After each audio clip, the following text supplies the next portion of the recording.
Welcome, class, to week 3 of group.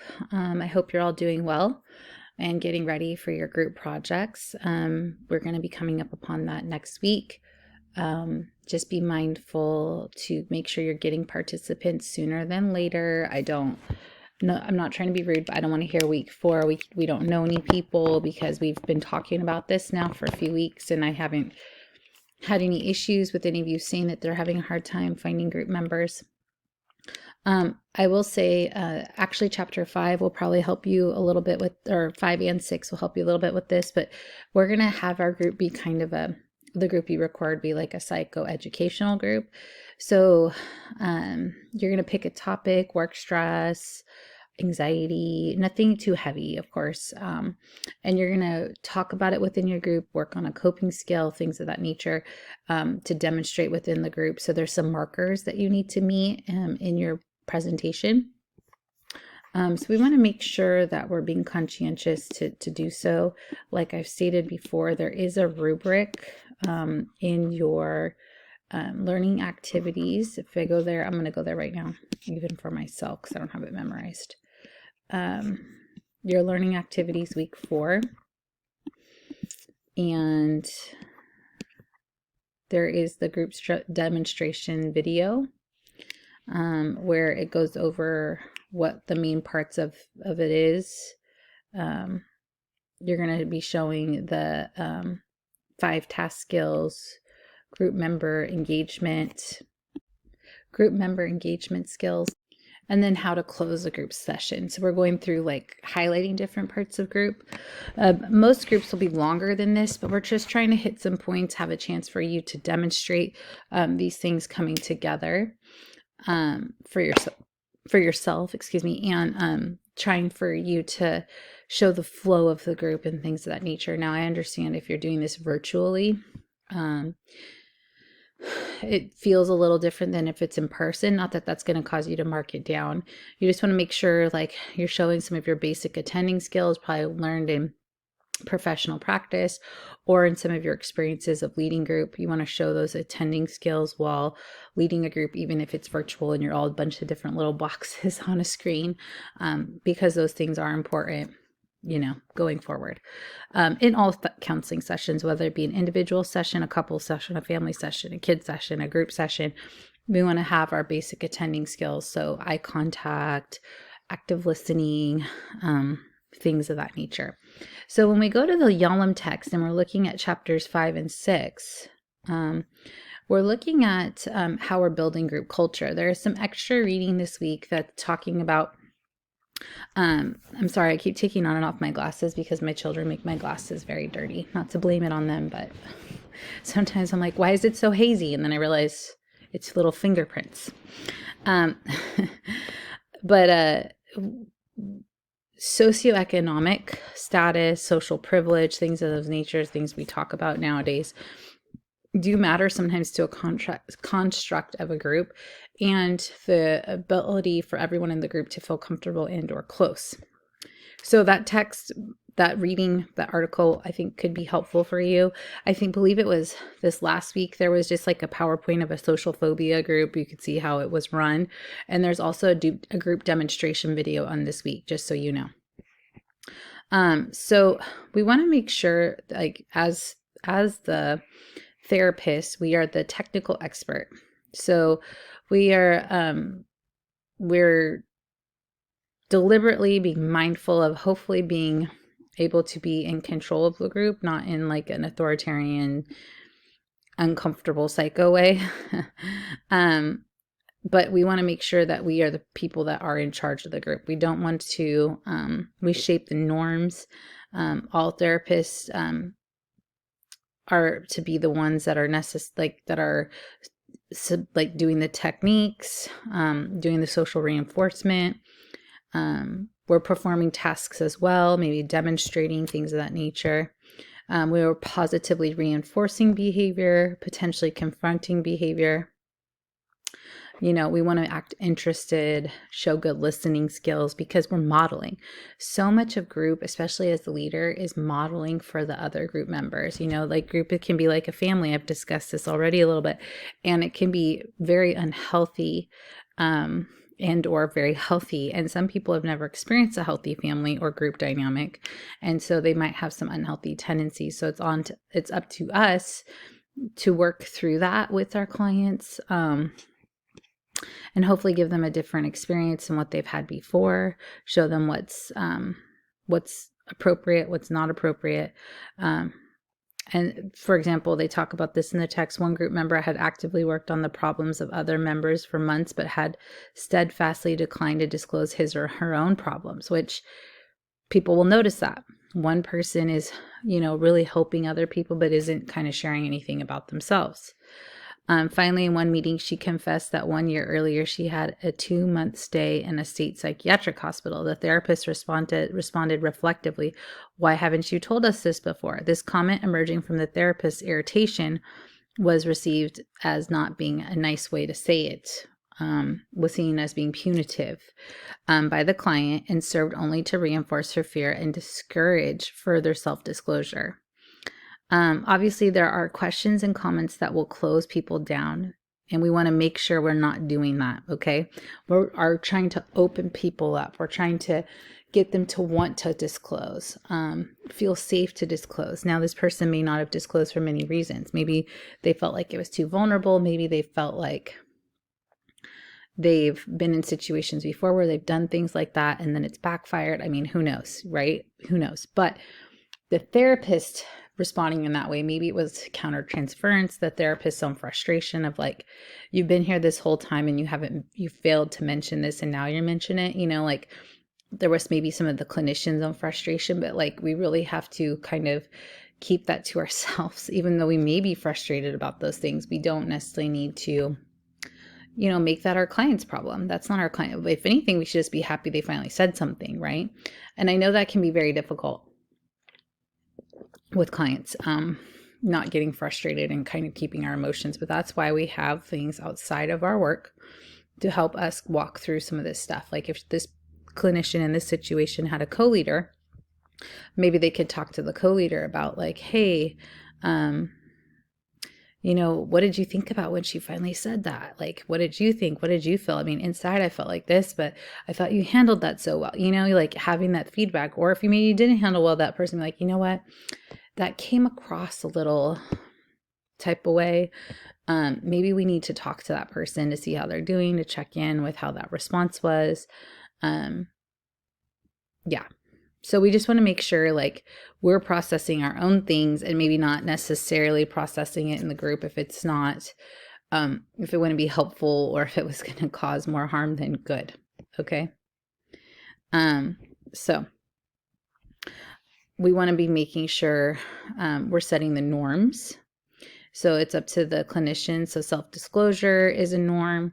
Group therapists may disagree about many aspects of the group therapeutic procedure, but there's a great conscientious about one issue. Client self-disclosure is absolutely essential in the group therapeutic process. Group members will not benefit from group unless they commit to self-disclosure. Even in individual sessions, I tell my clients after every first session, one, you're only going to get out of this what you put into it. Probably some of you have realized this with your own psychotherapy. If you don't invest in, you're not going to get much in return. Same with your clients. I don't care if you're an amazing therapist. Like if your client doesn't want to give you information or doesn't want to pour in to session, then the outcome is not going to go well. Also, you guys are not clairvoyant. You're not magicians. You're not psychic. You don't know what's going on in someone's brain. We can read body language. We can assume, we can observe things and probably have a pretty good idea because of what we do and how much we see what we see, but we won't know unless someone says something. That's good practice for our clients too. How often do we get in situations, even in relationships, where we assume? And so that's why self-disclosure is so important, because it takes away the assumptions and makes people really face things that are going on for them. Okay. And so self-disclosure is essential for group. And that's why confidentiality is so important. How we talk to each other is so important, because we don't want to rob someone of that ability to disclose. We prefer to lead a group with norms that indicate that self-disclosure must occur. And that's something you can add in your, your paperwork where it talks about group rules, and kind of make self-disclosure a group rule.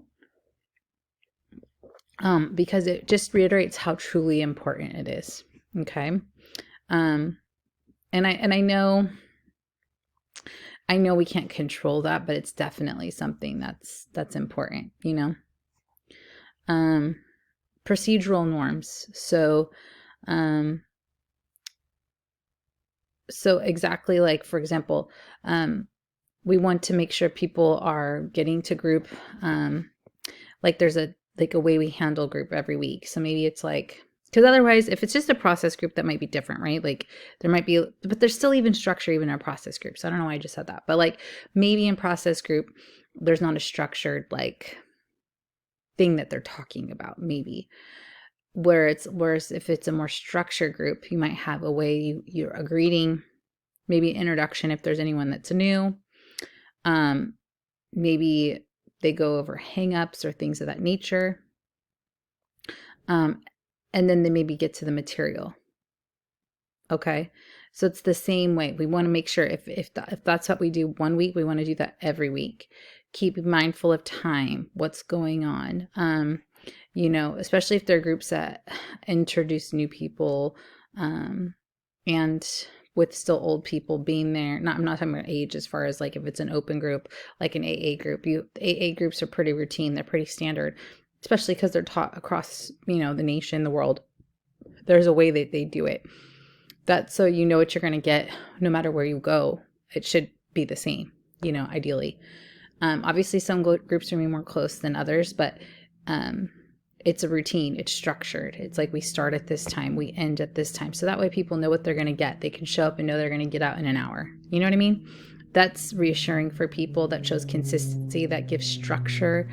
It helps everyone kind of move along, like you know what to expect. When we think of like big places like amusement parks or whatever, like Disneyland, like you know there's gonna be lines, but there's like a way you go about doing things, right? Like the stanchions help guide the line to make it kind of go faster, and then there's always a few of those annoying people that like stop and tie their shoe, and you're like, can you keep moving so the line moves, right? But group is that same way. Like we have the stanchions to keep group moving along, and so we don't get stuck in any one area. That still doesn't mean we don't not leave room for self-disclosure or sharing, but there's a time and there's an amount of time and things of that nature, because that too will help with people who want to like overrun the group. Okay, and you'll see this when you actually start leading groups.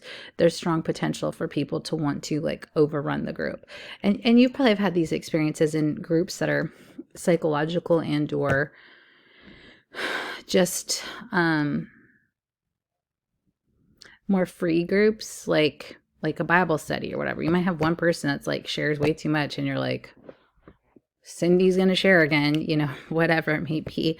And you're like, I wish the group leader could get a hold of her because she's kind of annoying, you know, whatever what looks like for you. So this, I appreciate, I'm part of a Bible study. It's very structured, not super great for meeting people, but what I appreciate is we really stick to what we're learning.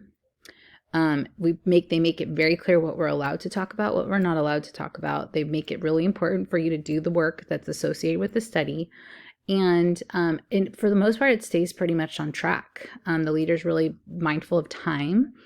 And there's a way we do things. And I have appreciated that with many different people I've been in the study with over the years, and different leaders, different group dynamics. The leaders have done a good job, and I think it's because most people who have gone to this study before, they know the drill. It's helpful. It helps it flow. So you are going to be the person that's responsible for that as a group leader, and so it's just important that you're mindful of that. It says here, a well-functioning group continues to work through issues from one meeting to the next. The more continuity between meeting, the better. The therapist does well to encourage community. More than anyone else, the therapist is the group historian, connecting events and fitting experiences into the nature of the group. Okay, so we hold a lot of keys as a group leader, not to be pressured, but it's like kind of like even with a therapeutic individual session, like I remember what happened the week before. So if I were to be like, oh, I don't know, how's that relevant? I kind of hold on to those things, like whether it be the notes I take or just me remembering when I see my client and I remember, so how's Susie, or, you know, whatever. Or if they said something this week and it reminded me of something from the previous week, I connect those dots. And sometimes people need to help connecting the dots. So again, things for us to be mindful of as clinicians. We're working through support and confrontation. You know, confrontation is not easy. A lot of people are uncomfortable with it.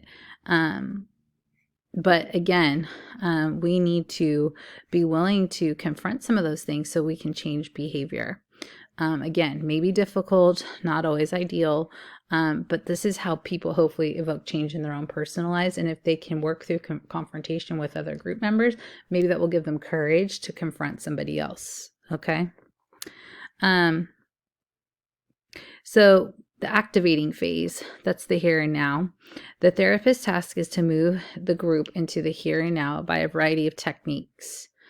Group therapists expend more time and effort on this task early than late. Okay, and there's reasons for that. So we want to make sure we're pointing things out so our clients know what's going on in the here and now. And we want to make sure that we're cultivating an ability to recognize like certain processes, emotional intelligence. We want, because there's hopefully a point to whatever the group is, right? Like whether it be learning how to handle their own anxiety or depression or grief or, you know, sexual addiction or any other kind of addiction or parenting or whatever. There's a point to it. We're trying to create a level of mindfulness, what's going on for you now in this moment, because we can't change other people. And so group usually really helps us keep the focus on the you versus on all the others, right? Even when I talk to people, it's like, well, we can't control Susie. Sorry, I use these names. If this is your name, I apologize. I don't know you. I don't have any judgment towards you.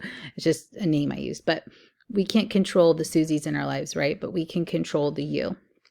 And so we're wanting to keep things back on you. So how does that make you feel? How do you handle it? Like, what could you do? You know, it's keeping it present, mindful. Mindfulness is good for people to learn, because if we bring in stuff from other areas, that's when we run into problems.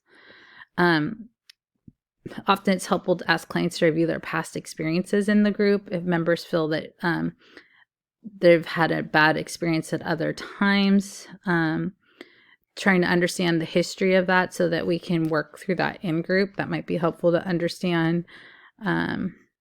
So the here and now requires two steps: an experience in the here and now and the process of illumination.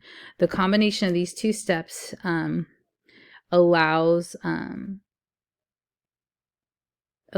to be able to gain insight and be focused on what's happening right before them. It's part of the group structure, the here and now. Eventually, group members will assist the therapist in the task. The second process, illumination, is more difficult.